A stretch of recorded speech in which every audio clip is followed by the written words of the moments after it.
सीतापुर गांव में श्याम नाम का एक किसान रहता था। उसके 2 बेटे थे, रवि और किशन। दोनों अपने परिवार से बहुत प्यार करते थे, लेकिन थोड़े आलसी और अपनी मन मर्जी के मालिक थे।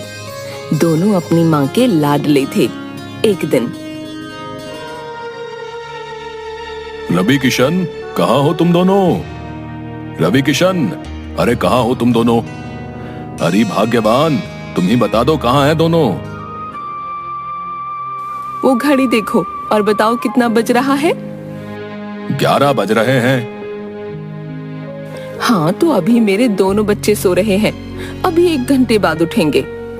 तुम खुद तो उठती नहीं जल्दी, और ऊपर से उन दोनों को भी वही सिखा रखा है। लेकिन मैं ऐसा नहीं होने दूंगा।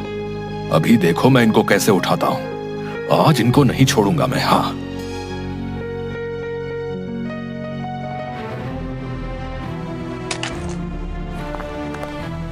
श्याम पानी लेता है और उन दोनों पर डाल देता है।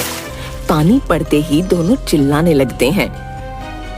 बारिश, बारिश आ गई, भागो! बारिश नहीं है नालायकों। किशन, माँ से कहो भिखारी को रोटी दे दे। तू ही बोल दे भाई, अभी तो आंख खोलने का मन ही नहीं कर रहा। भिखारी को भी अभी आना था। नालायकों, भिखारी नहीं है, तुम्हारा बाप हूं मैं। ये भिखारी की आवाज हमारे पिताजी की तरह क्यों लग रही है? हाँ, बिल्कुल उन्हीं की तरह ही लग रही है भाई। तभी श्याम पास में पड़ा अपना डंडा उठाता है और उन लोगों की पिटाई शुरू कर देता है। ऐ, ऐ, ऐ, ऐ, ऐ, पिताजी, पिताजी, पिताजी, पिताजी! अरे अरे बस करो, सुबह सुबह मेरे बच्चों को मार रहे हो। तुम्हारे ही लाड़ प्यार ने इन्हें बिगाड़ रखा है। ना घर का काम करते हैं, ना बाहर का काम। बस पूरे दिन खाना और सोना है। पिताजी, हम खेतों का काम करने के लिए नहीं बने।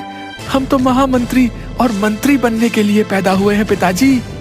हाँ पिताजी, हमसे ये खेत वेत का काम नहीं होता। हाँ, अब तुम मेरे बच्चों को कुछ नहीं बोलोगे। ठीक है, मैं तुम लोगों से 1 महीने तक कुछ नहीं बोलूंगा। लेकिन अगर 1 महीने बाद भी तुम मंत्री और महामंत्री नहीं बनाए, तो तुम दोनों को खेतों में मेरे साथ काम करना पड़ेगा। ठीक है पिताजी। हाँ पिताजी, ठीक है। चलो अब आप जाओ और हमें सोने दो। है? अभी भी तुम लोगों को सोना है? हाँ पिताजी, अभी तो 12 बजने में पूरे 45 मिनट हैं। और अभी तो आपने कहा कि आप हमें कुछ नहीं बोलोगे। हाँ, चलो जाओ जाओ, सोने दो मेरे बच्चों को। श्याम वहां से चला जाता है और वे दोनों दोबारा सो जाते हैं। थोड़ी देर बाद दोनों उठते हैं। उठ गए नवाब साहब? जाओ खाना खिलाओ अपने इन लाडलों को। सब खाना खाने बैठ जाते हैं। खाना खाने के बाद श्याम खेतों पर चला जाता है और किशन, रवि दोनों जंगल की तरफ घूमने के लिए बाहर चले जाते हैं और एक जगह पर बैठ जाते हैं।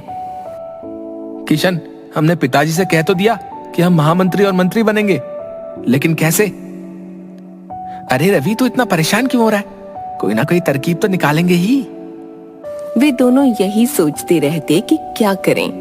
थोड़ी देर बाद, महामंत्री और मंत्री बनने के लिए हमें सबसे पहले महल के अंदर पहुंचना होगा और महाराज को अपने बारे में बताना होगा। तो देर किस बात की है, चलते हैं। दोनों राजा के महल में जाते हैं। कौन हो तुम दोनों? महाराज, हम इसी गांव में रहते हैं। महाराज, हम दोनों को काम चाहिए। ठीक है, हम तुम दोनों को माली का काम देते हैं। ठीक है महाराज, ठीक है। दोनों महल में माली का काम करने लगते हैं और धीरे धीरे राजा के मन में अपनी जगह बना लेते हैं। एक दिन रानी भागती भागती दरबार में आती है। महाराज, महाराज! क्या हुआ महारानी? आप ऐसे भागते हुए क्यों आ रही हैं? क्या हुआ आपको? आप रो क्यों रही हैं? महाराज, हमारा सबसे प्रिय हार चोरी हो गया, जो हमारी माँ ने हमें दिया था। उनकी वही आखिरी निशानी थी हमारे पास। हमें वो हार चाहिए। आप परेशान मत हो महारानी, हम वो हार आपको जरूर लाकर देंगे। महाराज, कुछ करिए आप, हमें वो हार चाहिए। रानी को ऐसे देख राजा बहुत परेशान हो गए, क्योंकि वो रानी को बहुत प्यार करते थे। उन्होंने वो हार खोजने के लिए नगर में घोषणा करवाई। सुनो सुनो सुनो, जो भी महारानी को उनका प्रिय हार ला कर देगा, महाराज उसे मनचाहा इनाम देंगे।